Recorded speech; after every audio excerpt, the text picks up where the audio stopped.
तो यहाँ पे हम आ चुके हैं मेंटल हेल्थ नर्सिंग का ज़बरदस्त क्वेश्चन लेके। यहाँ पे हम लोग 3 क्वेश्चन के बारे में बात करेंगे और तीनों क्वेश्चन बहुत ज़्यादा इंपॉर्टेंट है, शॉर्ट क्वेश्चन है। तो आप लोग जो है, मैं बार बार बता रहा हूँ कि लगातार शॉर्ट क्वेश्चन अभी कुछ दिन चलेगा, जब तक पूरा के पूरा इंपॉर्टेंट जितना भी शॉर्ट क्वेश्चन है ख़त्म ना हो जाए, तब तक जो है हम इसको चलाते रहेंगे। और साथ में बीच बीच में सभी सब्जेक्ट से एक एक लॉन्ग क्वेश्चन भी करते रहेंगे। तो इसके लिए आपको वीडियो को पूरा देखना होगा और कभी कभी बीच बीच में जो है आपका ऑब्जेक्टिव प्रश्न भी आता रहेगा। तो चलिए हम लोग शुरू करते हैं। आज हम देखने वाले हैं mental health nursing means psychiatric health nursing second year का शॉर्ट क्वेश्चन। चलिए शुरू करते हैं। तो यहाँ पे जो पहला क्वेश्चन है, यहाँ पे देख सकते हैं, पहला आपका प्रश्न है right the phobia. Phobia means होता है भय। भय क्या होता है? तो ये सिंपल लैंग्वेज है। भय भी एक प्रकार के दोस्तों बीमारी है, मानसिक बीमारी ही है, इसलिए यहाँ पे मेंटल हेल्थ में पढ़ना है। इसका आंसर है, आपसे पूछेगा कि भय के बारे में लिखिए, भय का उपचार और कारण और लक्षण लिखिए। तो ये सब पूछेगा, या भय के बारे में सीधा पूछेगा तो टोटल लिखना पड़ेगा। देखिए, भय एक प्रकार का विकार है। मैंने क्या बताया कि भय एक प्रकार का बीमारी है, विकार है, मानसिक विकार है। इसमें व्यक्ति किसी वस्तु या स्थिति से असहज हो जाता है। इसमें होता क्या है, भय लगने के लिए किसी भी व्यक्ति को भय कब लगता है? या तो कोई सामने कोई वस्तु दिखता है, या सामने कोई ऐसा स्थिति कंडीशन उत्पन्न हो जाता है जिससे आदमी डरने लगता है, और वही क्या होता है, भय होता है। तो ही है कि भय एक प्रकार का समस्या यानी विकार होता है। इसमें व्यक्ति किसी वस्तु या स्थिति से असहज हो जाता है, अपने आप को अनकंफर्टेबल महसूस करने लगता है और स्वयं को परेशान महसूस करता है। और स्वयं को क्या होता है, वह परेशान महसूस करने लगता है। तो यही क्या होता है, भय होता है। तो भय क्या है? भय एक समस्या है जो किसी भी व्यक्ति में किसी व्यक्ति या किसी स्थिति से या किसी वस्तु से जो है असहज महसूस करने लगता है खुद को, और खुद को जो है परेशान समझने लगता है, महसूस करने लगता है। वही होता है क्या चीज़, फोबिया मिस भय।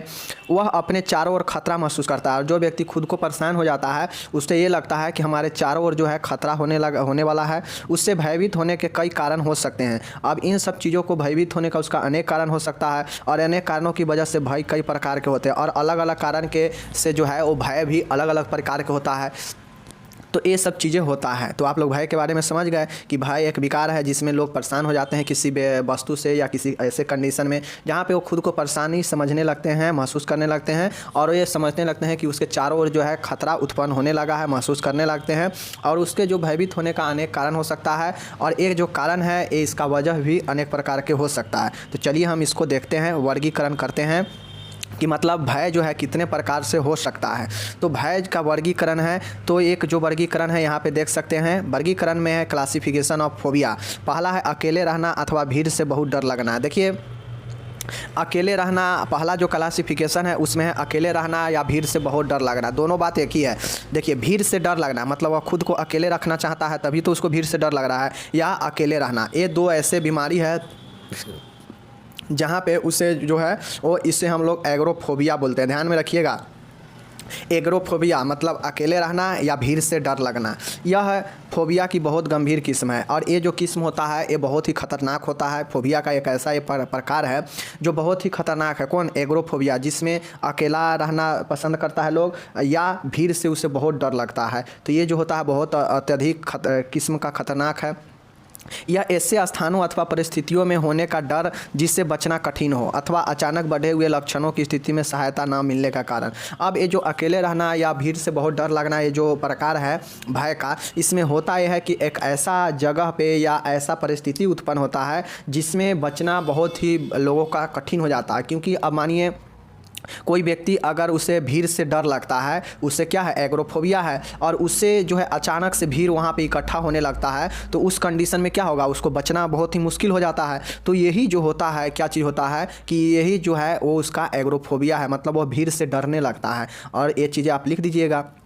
नेक्स्ट है आपका, नेक्स्ट वर्गीकरण है कि सामाजिक फोबिया, मतलब सामाजिक मतलब वो क्या है, समाज से डर लगेगा। अजनबी लोगों से मिलने परिस्थितियों में तर्कहीन डर से फोबिया का आवश्यक लक्षण है। विशेष प्रकार के सामाजिक फोबिया में लोगों को सामने बोलने, खाते और लिखते समय जो है डर शामिल है। वह ऐसा व्यवहार कर सकता है जो उसे परेशानी में डाल देगा। देखिए, ये जो सोशल यहाँ पे जो फोबिया है, यहाँ पे देख सकते हैं जो सोशल फोबिया है, आप लोग क्या समझे, मतलब सामाजिक डर। सामाजिक डर क्या होता है?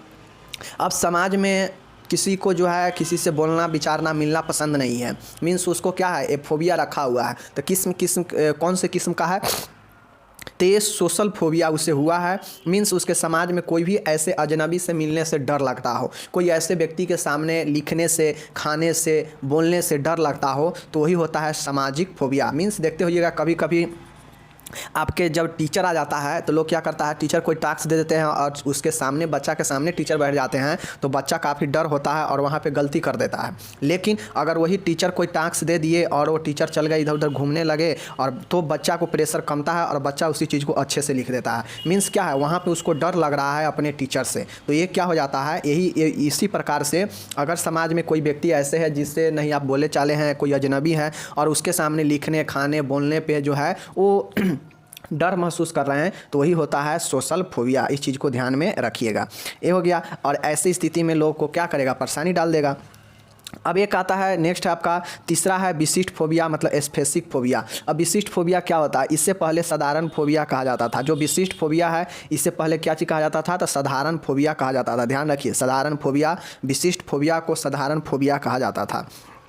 इस फोबिया के मुख्य लक्षण लंबी अवधि तक किसी विशेष वस्तु अथवा परिस्थिति के उपस्थिति में अकारण डर लगना। इसके कुछ प्रमुख उदाहरण निम्नलिखित है। देखिए, विशिष्ट फोबिया या साधारण फोबिया वही होता है। इसमें इस फोबिया का मुख्य लक्षण ये है कि कोई ऐसे कंडीशन या कोई ऐसे प्लेस या वस्तु जहाँ वो कोई वस्तु पड़ा हुआ है सामने, लेकिन हम जान रहे हैं कि वो हमें कोई नुकसान नहीं पहुंचाएगा, लेकिन फिर भी हमको डर लग रहा है कि नहीं ये वस्तु हमारे लिए ख़तरनाक है, डर है, काफ़ी अंदर डर गया, तो वही क्या होता है, विशिष्ट फोबिया। मतलब कोई वस्तु हमको या किसी कंडीशन में हम अपने आप को हानि या समस्या नहीं हो सकता है, या कोई वस्तु हमें हानि नहीं पहुंचा सकता है, फिर भी हम उसके बारे में एक कल्पना कर रहे हैं कि ये हमें जो है बिना किसी कारण जो है वो हमें हानि पहुंचा देगा। तो यही चीज़ें जो होता है ये विशिष्ट फोबिया होता है। चीज़ों को समझ गए।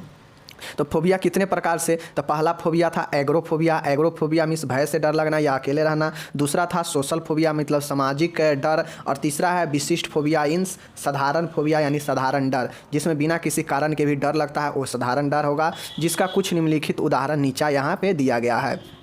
अब देखिए यहाँ पे ये सब इंपॉर्टेंट है ऑब्जेक्टिव के लिए। जैसे एक्रोफोबिया, एक्रो मीन्स होता है क्या चीज़, एक्रोफोबिया, फोबिया मीन्स डर, और एक्रो मतलब ऊंचाई से डर। एक्वा, एक्वा मीन्स क्या होता है, पानी होता है, जल होता है, तो जल से डर लगेगा, उसको एक्वाफोबिया। विवाह, जैसे आप लोग देखे होइएगा कि मोनोगामी होता है, उसके बाद पॉलीगामी होता है, तो ये सब क्या है, विवाह का प्रकार है। तो इसी प्रकार से यहाँ पे देखिए गेमोफोबिया। तो यहाँ पे जो गेमोफोबिया है ये आपका गेमो प्लस फोबिया मीन्स विवाह से डर, तो ये होता है गेमोफोबिया। किसी को विवाह करने से डर लगता हो मीन्स उसके अंदर गेमोफोबिया है। जेनोफोबिया क्या होता है, संभोग से डर, मतलब सेक्सुअल रिलेशन करने से डर लगेगा, उसे जेनोफोबिया कहते हैं। मीन्स जेनेटिक फोबिया, समझ जाइएगा कि जेनेरिक ऐसे करके आप लोग याद कर सकते हैं। गेमोफोबिया विवाह, जेनोफोबिया मीन्स संभोग, क्योंकि विवाह के बाद ही लोग संभोग क्रिया करता है, तो विवाह के बाद मतलब गेमो और जेनो मतलब संभोग। चीज़ों को रिलेट करके याद कर लीजिएगा। ये सब साधारण फोबिया का ऐसा प्रकार है, चीज़ों को समझिए। उसके बाद है जेनोफोबिया। देखिए जीनोफोबिया, यहाँ पे एक्स ई है और यहाँ पे जी था, जी वाला संभोग होगा और एक्स ई वाला होगा जीनोफोबिया मीन्स अजनबी। ज और अजनबी, ज और जनबी, मतलब जेनोफोबिया मीन्स अजनबी से डर, और जीनोफोबिया अजनबी से डर, और जेनोफोबिया संभोग से डर। ई है जी वाला और ई है एक्स ई वाला, ये चीज़ें याद रखिएगा। उसके बाद है क्लॉस्ट्रोफोबिया होता है बंद स्थान से डर। क्लॉस्ट्रो में देखिए क्लोस्ट्रोफोबिया, क्लोज पर है ना, क्लोज, तो क्लो आता है इसमें भी और इसमें भी क्लो है, तो समझ जाइएगा क्लोस्ट्रोफोबिया रहेगा तो बंद स्थान। तो यही चीज़ें हैं, क्लोज मीन्स बंद होता है और क्लोज मीन्स क्लोस्ट्रोफोबिया मीन्स बंद स्थान से डर। जू फोबिया, जू किसे बोलते हैं, चिड़ियाघर में जाते होइएगा, चिड़ियाघर को क्या बोलते हैं, जू बोलते हैं, मतलब चिड़ियाघर, और उसी जू में क्या रहता है, जानवर सब रहता है, तो ये जू फोबिया मीन्स जानवरों से डर। चीज़ों को याद करके रखिए। क्रोमोफोबिया मीन्स रंगों। अब देखिएगा क्रोमोसोम जो होता है उसी क्रोमो में जो है रंग होता है, क्रोमो में क्या होता है, रंग होता है, और वही जो रंग होता है इसी होता है। देखिए सी क्रोमो और सी फॉर कलर और सी फॉर क्रोमोफोबिया मीन्स रंगों से डर। तो ये चीज़ें याद रखिएगा तो याद हो जाएगा। जीनोफोबिया अजनबियों से डर, जूफोबिया जानवरों से डर, क्रोमोफोबिया कलर से डर, रंग से डर। क्लोस्ट्रोफोबिया मतलब क से क्लोज और सी से क्लो मतलब क्लोस्ट्रोफोबिया, और क्लोमिस क्लोज तो बंद स्थान से डर। जेमोफोबिया विवाह से डर, एक्वाफोबिया पानी से डर, एक्रोफोबिया ऊंचाई से डर। याद चीज़ें रखिएगा तो याद हो जाएगा। उसके बाद नेक्स्ट है हेमोफोबिया। हेमोफोबिया हीमोग्लोबिन, हेमो से हीमोग्लोबिन और हेमो से हेमोफोबिया मीन्स रक्त से डर। उसके बाद है नाइक्टोफोबिया मीन्स नाइट, नाइट और नाइक्टो। नाइट होता है NIGHT नाइट, और यहाँ भी NY है मतलब नाइट, यहाँ भी नाइटो है मीन्स नाइट प्लस फोबिया मतलब अंधेरे से डर। जूफोबिया जानवरों से डर हो गया। फार्मेकोफोबिया मतलब औषधि से डर, दवाई लेने से डरता है, उसे फार्मेकोफोबिया बोला जाता है। तो चीज़ें बहुत आसान है, याद कर लीजिएगा। थोड़ा ये बड़ा टॉपिक है। अब हम लोग चलते हैं भय के कारण। भय के कौन कौन से कारण हैं? तो देखिए भय के कारण आपको सिर्फ यहाँ पे कारण याद रखना है, ज़्यादा आपको डीपली जाना नहीं है। कॉज ऑफ फोबिया मतलब फोबिया के कौन कौन से कारण हो सकते हैं। तो फोबिया के निम्न कारण है। कौन कौन कारण है चलिए देखते हैं। यहाँ पे देखिएगा, पहला है लर्निंग थ्योरी। जो कारण होगा लर्निंग थ्योरी मतलब लर्निंग थ्योरी इस अवधारणा के अनुसार तनाव युक्त उत्तेजक आकरण भी भय उत्पन्न करता है। मतलब बिना किसी कारण से इस अवधारणा के थ्रू जो है वो क्या होता है, तनाव युक्त जो है भय उत्पन्न होता है लर्निंग थ्योरी से। नेक्स्ट है देखिए साइकोडायनामिक थ्योरी। साइकोडायनामिक थ्योरी क्या होता है? इस अवधारणा के अनुसार आत्मा की दमनात्मक प्रक्रिया के असफल होने पर जो है सेकेंड रक्षात्मक प्रतिक्रिया के रूप में विस्थापित होता है। देखिए साइको मीन्स क्या होता है, आत्मा। तो आत्मा के दमन होगा ना, और उसमें जो असफल हो जाएगा उसके कारण, और जो उसमें डर लगेगा वो होता है साइकोडायनेमिक थेरेपी, साइकोडायनामिक थ्योरी। ये चीज़ें याद रखें, कुछ ज़्यादा लिखना है। लर्निंग थ्योरी मीन्स तनाव युक्त उत्तेजना के कारण जो अकारण स्थिति उत्पन्न होगा, मतलब बिना किसी कारण से लर्निंग थ्योरी एक कारण बनेगा। साइकोडायनामिक थ्योरी कारण बनेगा कब? कि साइको मतलब आत्मा, और आत्मा के दमन प्रक्रिया के अनुसार जो असफल हो जाएगा और जो विस्थापन कर देता है रक्षात्मक प्रणाली को, वही क्या होता है, साइकोडायनामिक थ्योरी होता है। चीज़ों को याद रखिएगा, रिलेट कीजिएगा तो याद हो जाएगा। तीसरा है कॉग्निटिव थ्योरी। कॉग्निटिव थ्योरी क्या होता है? तो इसके अनुसार नकारात्मक व अकारण सोच के लोग अंदर भय पैदा करते हैं। अब देखिए जो कॉग्निटिव थ्योरी है इसका मतलब होता है कि इसमें निगेटिव और बिना किसी कारण के लोग सोच लेते हैं और अंदर जो है भय पैदा उत्पन्न कर लेते हैं। ये हो जाता है कॉग्निटिव थ्योरी। मीन्स बिना किसी कारण नकारात्मक भाव उत्पन्न करके और अंदर ही अंदर भय उत्पन्न कर लेना कॉग्निटिव थ्योरी कहलाता है। और ये जो है 3 यहाँ पे हम लोग कारण देखे हैं जो कि भय उत्पन्न करता है। कौन कौन से कारण? लर्निंग थ्योरी, दूसरा साइकोडायनेमिक थ्योरी, और तीसरा था कॉग्निटिव थ्योरी। तीनों में एक लाइन लिख दीजिएगा कि पहला लर्निंग थ्योरी है तो बिना किसी कारण के तनाव युक्त जो है चीज़ें होगा वो हो जाएगा लर्निंग थ्योरी कारण। दूसरा था क्या कारण? कि साइकोडायनामिक मतलब आत्मा के जो है उसमें आत्मा के अंदर ही अंदर असफल हो जाना, आपके मन में कुछ चल रहा है और उसमें असफल हो जाना, तो वो जो कारण होगा वो हो जाएगा साइकोडायनामिक। तीसरा था कॉग्निटिव, बिना किसी कारण कोई नकारात्मक चीज़ें मन में उत्पन्न होना, उससे जो भय उत्पन्न होना, वही होता है कॉग्निटिव थ्योरी। तो ये चीज़ें हो गया। अब तीसरा देखिए भय के लक्षण। भय के क्या क्या लक्षण होगा? किसी के अंदर भय होगा तो क्या क्या चीज़ दिखाई देगा?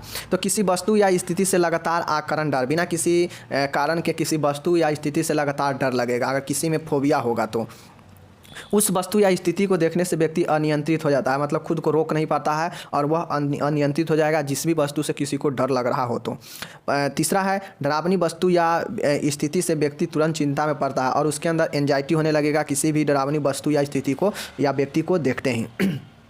नेक्स्ट है मूर्छित होना। मूर्छित मतलब वो क्या हो जाएगा कि अपने आप को अनकंट्रोल हो जाएगा। नेक्स्ट है उत्पाद मचाना, मतलब वो विध्वंसक हो जाना, मतलब वो डर जाएगा इतना ज़बरदस्त कि वह खुद को जो है वो उत्पाद मचाने लगेगा। नेक्स्ट यहाँ पे देख सकते हैं खुले व सार्वजनिक स्थानों पर जाने से डरना, मतलब हम लोग ऊपर में देखे हैं कि अकेले रहना और बंद कमरे में रहना और जो है किसी ऐसे स्थान पर जाना जहाँ पे बहुत ज़्यादा भीड़ हो, तो उस सब चीज़ों से जाकर डरना।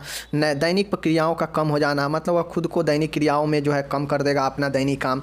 उसकी अधिक तीव्रता से व्यक्ति अपने आप को घर में बंद कर लेता है, मतलब जो व्यक्ति को इस भय में रहेगा तो उससे डर लगता है और वह खुद को अपने आप में घर में बंद कर लेगा, अकेला रहना पसंद करेगा। आतंकी विचार हो जाएगा, उसके अंदर हो सकता है इतना ज़्यादा डर गया हो तो एक डर ये भी होता हो कि उसके अंदर ऐसा आतंकी विचार आ जाए कि वह काफ़ी उत्पात मचाने लगे।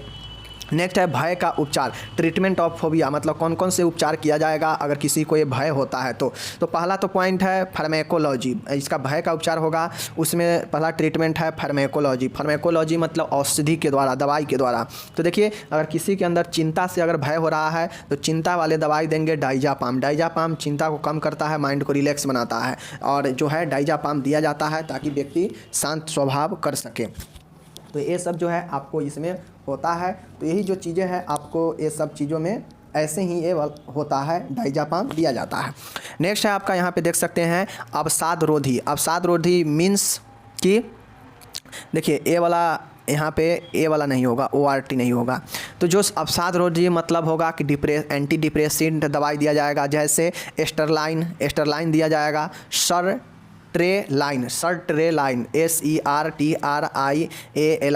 एस्ट्रेलाइन दवाई दिया जाएगा, जिसको अवसाद रोधी बोलते हैं। तो ये दवाई दिया जाएगा डिप्रेशन कम करने के लिए और चिंता कम करने के लिए। ये 2 दवाई जो है फार्मेकोलॉजी में दिया जाएगा और कोई विशेष दवाई नहीं होता है इसके लिए।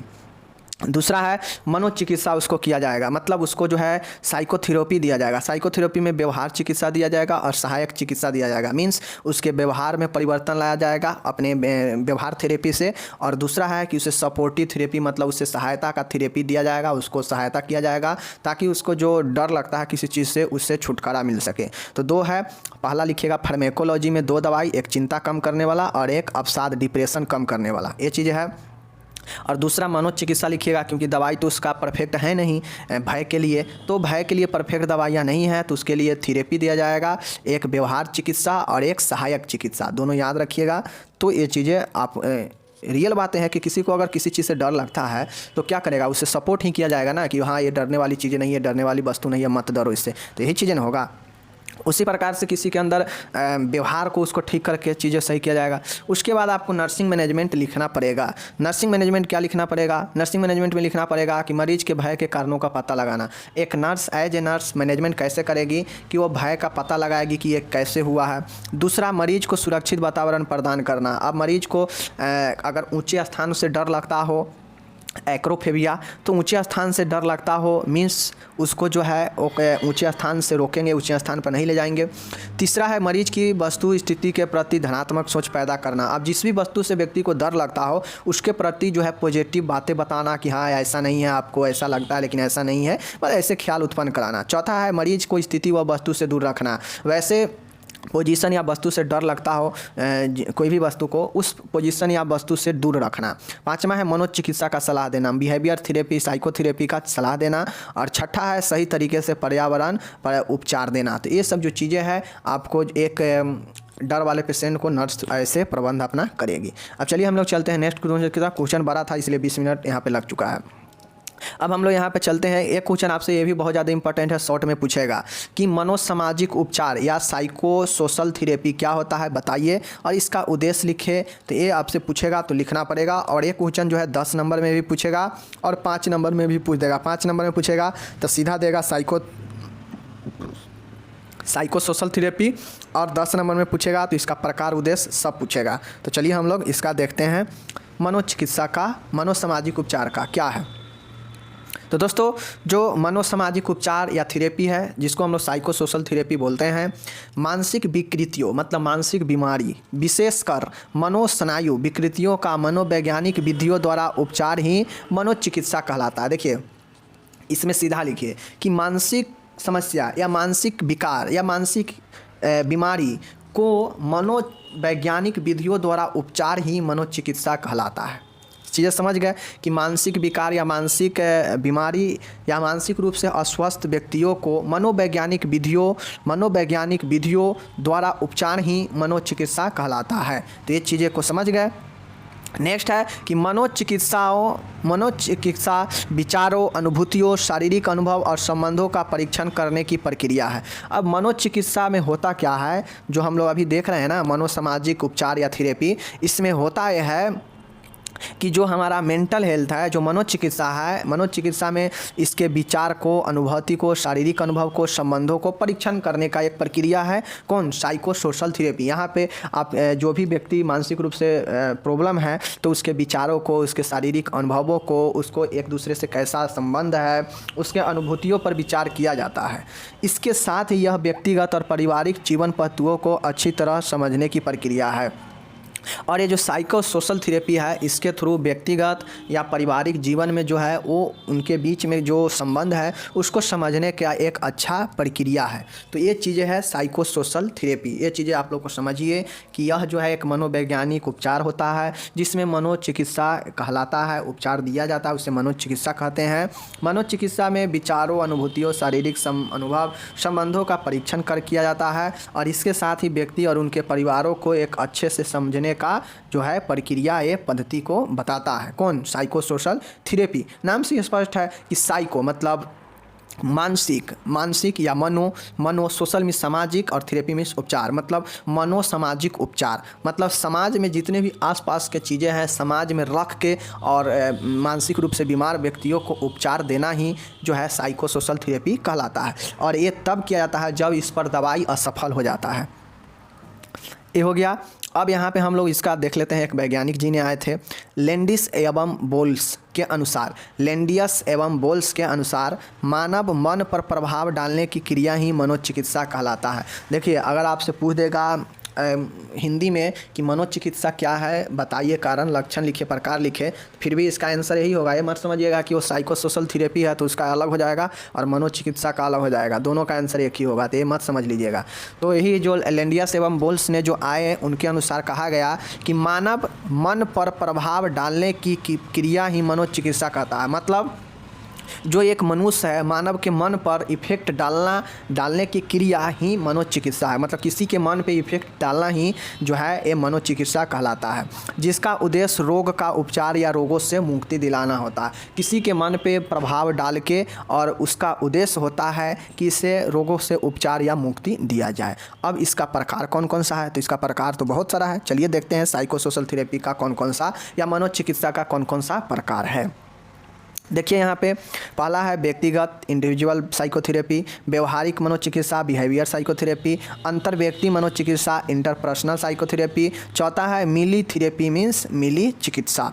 ये चीज़ों को समझिए। पांचवा है समूह चिकित्सा ग्रुप साइकोथेरेपी, सकारात्मक मनोचिकित्सा सपोर्टिव साइकोथेरेपी, सम्मोहन चिकित्सा मतलब हाइपोनोसिस थेरेपी और मनोविश्लेषण मतलब साइको एनालिसिस थेरेपी और अनुप्रक्रिया चिकित्सा मतलब एब्रेक्शन थेरेपी। ये 9 यहाँ पे दिया गया है, आपको याद रखना पड़ेगा। इसमें से जितना भी आप याद रखते हैं अच्छा है, कम से कम 5 तो लिखिएगा ही। कौन कौन? समूह चिकित्सा, सकारात्मक चिकित्सा, सम्मोहन चिकित्सा, मनोविश्लेषण, मिलियन थेरेपी, व्यक्तिगत थेरेपी, व्यवहार चिकित्सा। उसके बाद जो है ये सब लिखिएगा, supportive therapy, abreaction therapy, psychoanalysis therapy, मनोविश्लेषण। उसके बाद जितना याद कर सकते हैं बढ़िया है, क्योंकि ये जो थेरेपी है ना आपको 5 नंबर में इसमें से दो या एक कोई जो है हर एक एग्जाम में पूछता ही है। सिर्फ पर्सनल इस टाइप्स के बारे में पूछेगा, क्योंकि इस सब पर भी अलग अलग से पढ़ना है।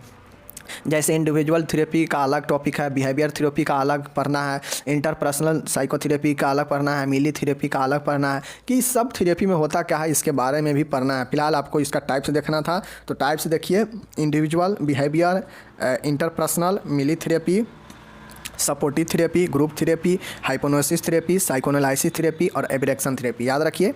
अब इसका क्या क्या उद्देश्य होता है, चलिए हम उद्देश्य को देखते हैं कि ये जो साइको सोशल थेरेपी है इसका क्या उद्देश्य होता है। पहला है रोगी की चिंताओं को कम करना। मतलब जो भी रोगी हो उसको बातों से, व्यवहारों से या सपोर्ट करके जो है या व्यक्तिगत रूप से उससे चिंता कम किया जाए जो भी ज़रूरत हो।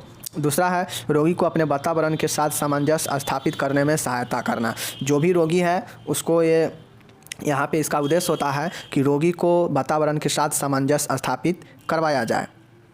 तो ये सब जो है एक होता है। तो देखिए, आपको ये लिखना है कि किसी को साइको सोशल थेरेपी क्यों दिया जाए, क्यों मतलब किसी को क्यों दिया जाएगा। तो इस चीज़ को जो है आपको याद करके चलना पड़ेगा।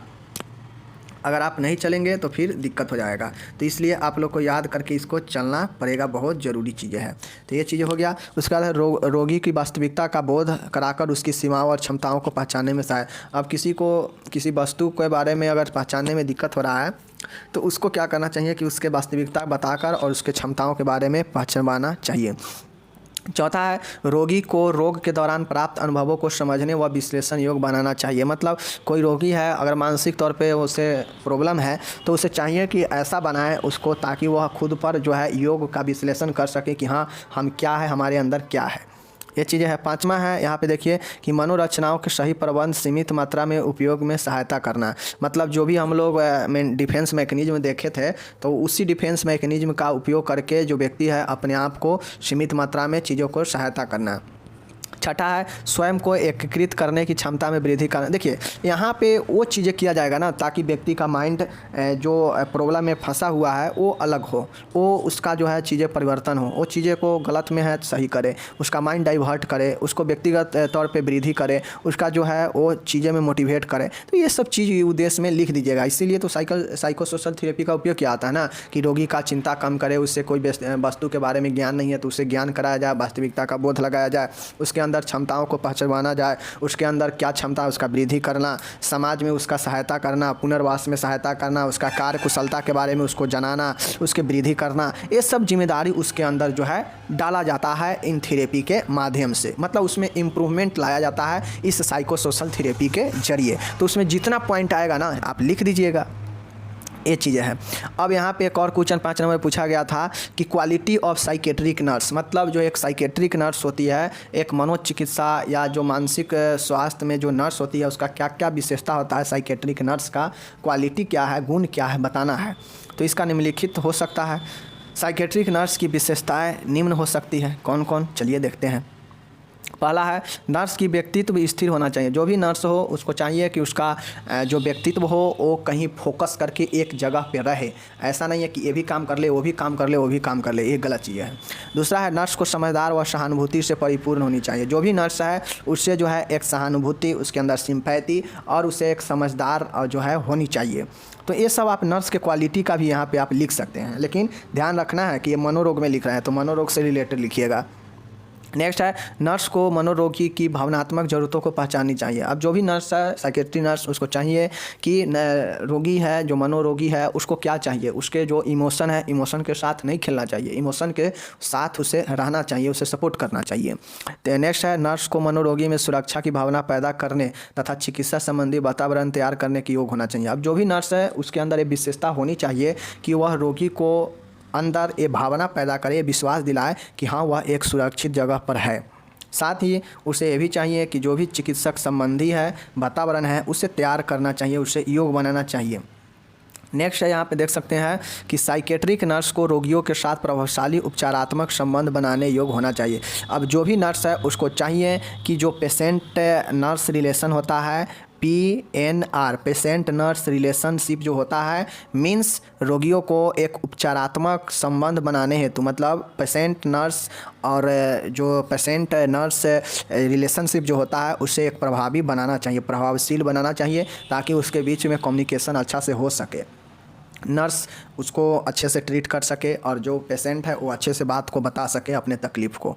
नेक्स्ट है नर्स को अच्छा ऑब्जर्वर, आत्मविश्वासी व कार्यकुशल होना चाहिए। जो भी नर्स है उसे चाहिए कि एक अच्छा ऑब्जर्वर, मतलब किसी भी चीज़ पर अच्छे से शोध, आत्मविश्वासी, खुद पर कॉन्फिडेंस होना चाहिए और उसके अंदर जो है कार्यकुशल एक स्किल होना चाहिए। तो ये सारे चीज़ें नर्स के अंदर जो है होना चाहिए। तो एक नर्स का ये सब विशेषता है, गुण है। इसमें चाहे तो और सारे पॉइंट 10 पॉइंट कम से कम आप लोग लिख दीजिएगा, 2 4 5 7 पॉइंट यहाँ पे था, ताकि आप आइडिया ले सके कि एक नर्स, साइकेट्रिक नर्स का क्या क्या गुण या क्या क्या विशेषता हो सकता है। तो आप लोग इस हिसाब से आप अपने कॉपी में एग्जाम में पूछेगा तो 10 लाइन 12 लाइन जितना दिमाग में आएगा एक नर्स के लिए कि अच्छे तरीके से क्या क्या नर्स कर सकती है पेशेंट के लिए, वो सब आप यहाँ पे लिख दीजिएगा मनोरोग के हिसाब से। तब तक हो गया, मिलते हैं अगले किसी वीडियो के साथ। तब तक जय हिंद, टेक केयर, बाय बाय। पढ़िए और बार बार पढ़िए, जहाँ भी कन्फ्यूजन आता है वीडियो को रोक कर समझिए, देखिए, कॉपी बनाइए और PDF डाउनलोड करना हो तो डिस्क्रिप्शन में लिंक रहेगा, जाके वहाँ से डाउनलोड आप लोग कर सकते हैं। मिलते हैं अगले वीडियो में, तब तक जय हिंद, नमस्कार, टेक केयर।